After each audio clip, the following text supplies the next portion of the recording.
بشويش النهارده مع عمك، انا جاي الم لك همك. انكم ستفتحون مصر وهي بلدا يسمى فيها القراط فاستوصوا باهلها خيرا فان لهم ذمه وصهرا. ده كان حديث للنبي صلى الله عليه وسلم في الدرس الاول لطلبه تانية ثانوي. النهارده جايين نقول لك كده بشويش ملخص سريع لاهم النقط اللي وردت في درس مصر من الفتح الاسلامي حتى قيام الدول المستقله.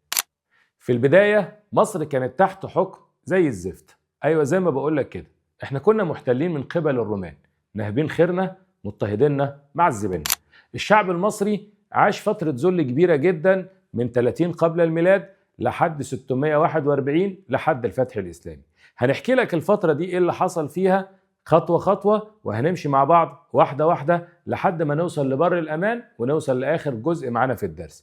مصر كانت محتلة من قبل الرومان، واللي كان بيحكمنا والي روماني. طالما قال لك والي روماني يبقى المصريين محرومين من حكم بلادهم. الوالي الروماني ده راجل ظالم بيجمع في ايده سياسة وإدارة وقوة عسكرية، والشعب المصري هم عبيد عندنا شغالين في الأرض عشان ينتجوا القمح. فكانت الأحوال السياسية مش أحسن حاجة، وكمان كانت الأحوال الاقتصادية مش أحسن حاجة. تخيل كده مؤمن إن أنت تشتغل طول السنة وتذاكر طول السنة وتجاوب في ورقة إجابة، ويجي واحد في الآخر يشيل اسمك ويحط اسمه عليه. إيه كمية القهر والذل اللي هتحس بيه؟ ده اللي كان بيحس بيه الفلاح لما كان بيزرع المحصول طول السنة بالإجبار، ويجي واحد تاني ياخد المحصول ومن غير كمان ميرسي يجمع المحصول كله وياخده منه ويصدر له الروما فيما تسمى بالشحنة السعيدة. 135 ألف طن قمح سنويا حرموا المصريين من ثمرة جهودهم، وعاش المصريين في سجن كبير، ذل وقهر واستبداد من قبل الرومان. ليه؟ عشان احنا فلاحين وهم محاربين.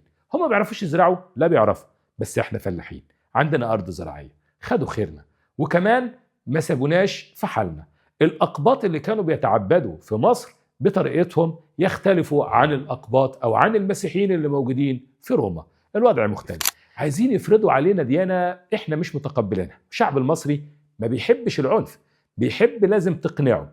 ما اقتنعناش، فبدأ القساوسة اللي موجودين عندنا يهربوا لمدة 13 سنة في الصحراء الشرقية، زي الأنبا بنيامين اللي هرب 13 سنة وما طلعش إلا في عهد عمرو بن العاص. ده كملخص سريع في أحوال مصر قبل الفتح الإسلامي. ما تنساش كانت زي الزفت. تعال بقى أقول لك المسلمين بدأوا يفكروا يفتحوا مصر. أول واحد حاول يفتح مصر كان النبي صلى الله عليه وسلم باستخدام طريقة دبلوماسية. بعد صلح الحديبية كتب رسالة من محمد بن عبد الله إلى المقوقس عظيم القبط في مصر: أدعوك للإسلام. رد المقوقس بشياكة وقال له: لا يا محمد، احنا مش هندخل في الإسلام، ولكن هدية من شعب مصر إلى محمد بن عبد الله. بعت له ماريا القبطية كهدية، تزوجها النبي صلى الله عليه وسلم وأنجب ابنه إبراهيم الوحيد اللي جابه من بره السيدة خديجة، لأنه ما خلفش من حد خالص غير من السيدة خديجة ومن ماريا. طبعا النبي صلى الله عليه وسلم كان بيحب مصر جدا، فقال: استوصوا بأهلها خيرا فإن لهم ذمة، فهم أهل ديانة سماوية وصهر. الصهر جدة النبي صلى الله عليه وسلم هاجر المصرية، وكمان زوجته ماريا القبطية. طيب لما نسأل أبو بكر الصديق: أنت ما حاولتش تفتح مصر أبو بكر؟ قال: مش لما نفتح الشام الأول جاء عمر بن الخطاب بعد أن أتم فتح الشام، أشار عليه عمرو بن العاص إن هو يفتح مصر، وبالفعل خد عمر بن الخطاب القرار لفتح مصر، واللي قاد الجيوش عمرو بن العاص. بس السؤال هنا، هم ليه المسلمين كانوا عايزين يفتحوا مصر؟ هل مصر مهمة قوي بالنسبة لهم؟ يعني مصر زيها زي أي دولة تانية؟ أكيد مصر أهم من أي دولة تانية بالنسبة لهم. يا أخي ده بيقول لك القرآن نزل في مكة والمدينة وقرئ في مصر، فلازم قبل ما نتكلم عن مصر لازم نتكلم عن مصر باحترام. مصر طبعا كانت مهمة جدا جدا جدا بالنسبة لدولة الخلافة. أول حاجة لو احنا قلنا كان ليه سبب ديني ان هم يفتحوا مصر. ايه السبب الديني؟ تنفيذا لوصية النبي صلى الله عليه وسلم لما قال: استوصوا بأهلها خيرا. رقم 2 نشر الإسلام. النبي صلى الله عليه وسلم هدفه ينشر الإسلام، واللي من بعده كان هدفهم برضه نشر الإسلام. ده اسمه الهدف الديني. أما بالنسبة للهدف الاستراتيجي ده مهم. احنا ممكن الرومان اللي موجودين في مصر يغفلونا ويعدوا من البحر الأحمر يدخلوا على دولة الخلافة، على المدينة النبوية. مش بس كده، ده الفتوحات في بلاد الشام لسه ما اتأمنتش من جهة الجنوب الغربي، لا لازم نفتح مصر. وكمان احنا عندنا ذكريات، لان كانت العلاقة بين مصر وبين مكة كان في تبادل تجاري، حتى عمرو بن العاص زار مصر وزار الاسكندرية وزار الطرق بتاعتها. لذلك كان لابد للمسلمين ان هم يفتحوا مصر، ودي كانت اسباب فتح مصر بشويش خالص. عمرو بن العاص استغل وجود عمر بن الخطاب في بلاد الشام وهو بيستلم مفاتيح بيت المقدس، وعرض عليه عرض خطير جدا. قال له يا عمر اسمح لي بفتح مصر. فرد عمر قال له لا، مش وقته يا عمرو، احنا مشغولين قوي بفتح بلاد الشام، مش قادرين نفتح جبهة جديدة. قال له عشان خاطري. قال له انك ان فتحتها كانت عونا للمسلمين هم ونصرا. عشان خاطري، عشان خاطر عمرو بن العاص. انا عارف مصر كويس قوي، ده فيها الارض سودة وفيها نهر النيل وفيها زراعة وارض خضراء هتفيدنا، وكمان الجنود اللي فيها يعني الجنود المصريين ميالين لينا شوية، اما بالنسبة للرومان فدول متبهدلين على الاخر هنكسبهم. عشان خاطر يا عمر اسمح لي بفتح مصر. اتردد عمر في الاول وقال له يلا على بركة الله يا عمرو، بس خد بالك انا ما عنديش جيش، هم 4000 بس هم اللي معايا. فسيدنا عمرو بن العاص قاعد يفكر، قال له على بركة الله.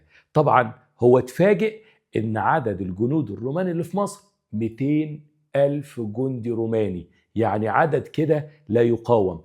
4000 قصاد 200 ألف، يا ده لو كل واحد من الرومان عطس في الجيش الإسلامي هيطيره. بس إصرار عمرو بن العاص اللي خلاه يبقى مصر جدا جدا على فتح مصر، عشان البحر المتوسط وعشان يبدأ يواصل حركة الفتوحات في شمال إفريقيا ويأمن المدينة ويأمن فتوحات بلاد الشام.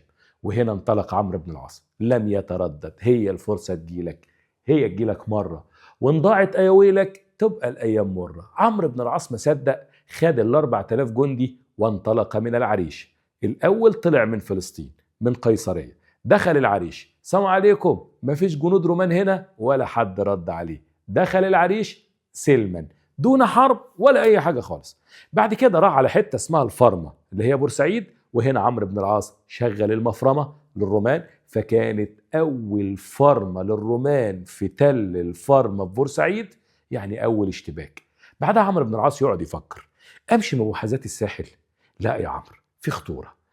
انت لازم تستخدم استراتيجيتك وتدرس أرض المعركة وتجر عدوك الحرب هو مش مستعد ليها.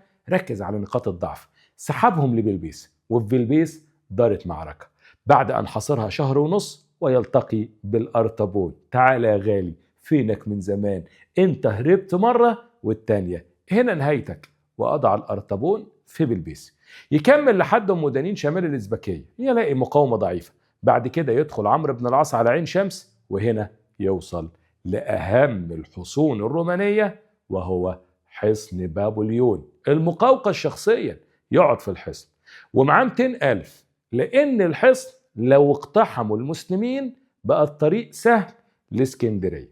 عمرو بن العاص يحاصر الحصن، يدب الحصار على الحصن 7 شهور. المقوقس يقول عايزين نشوف ايه الناس دي، ندرس كده الجنود. يا عمرو ايه رأيك، ما تيجي نتفاوض؟ عمرو يقول له قوي قوي، انا عرضت عليك 3 اختيارات، الاسلام وانت رفضت، الجزية وانت لسه بتفكر هيدفع جزية ولا مش هتدفع جزية. قال له طب ما ايه رأيك، تعال نتفاوض. المقوقس لقيه عايز يعرف عدد الجيش ايه، شكل الجيش، اسلحتهم. قال للرسل بتوعه تفقدوا احوال الجيش جيدا، روحوا شوفوا الناس دي احوالهم ايه. يروحوا ويرجعوا يقولوا له يا لهو يا لهو يا مقوقس، ان جئناك من عند ناس لا يهبون الموت، يحبون الموت كما انت تحب الحياة. جلوسهم على التراب امرهم واحد منهم. فيرد المقوقس يقول يبقى الصلح مع الناس ديت احسن من الحرب، انا بفكر كويس. فعمرو بن العاص يبعت رسول الى المقوقس. اختيار عمرو بن العاص اختيارات صائبة. احنا بنطبق مبدأ المساواة وبنطبق كمان مبدأ أهل الخبرة. تعال أنت يا عبادة بن الصامت. مين عبادة بن الصامت؟ ده واحد من ضمن 4 جاء مع المدد اللي أرسله عمر بن الخطاب لعمرو بن العاص أثناء حصن بابليون. مين ال4؟ عبادة بن الصامت، الزبير بن العوام، مسلمة بن مخلد، والمقداد بن عمرو.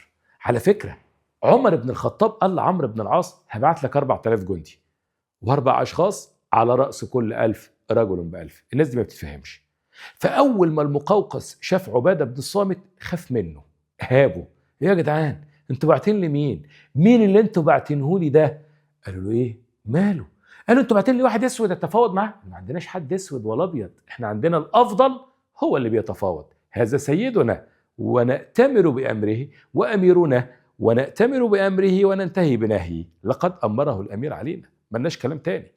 هنا المقوقس قاعد يفكر، عمرو بن العاص يهزأ بي، بعت لي عبد، ولكن عبادة بن الصامت كان خير السفراء، فإذا أردت أن تكسب معركة سياسية لابد من محاور جيد.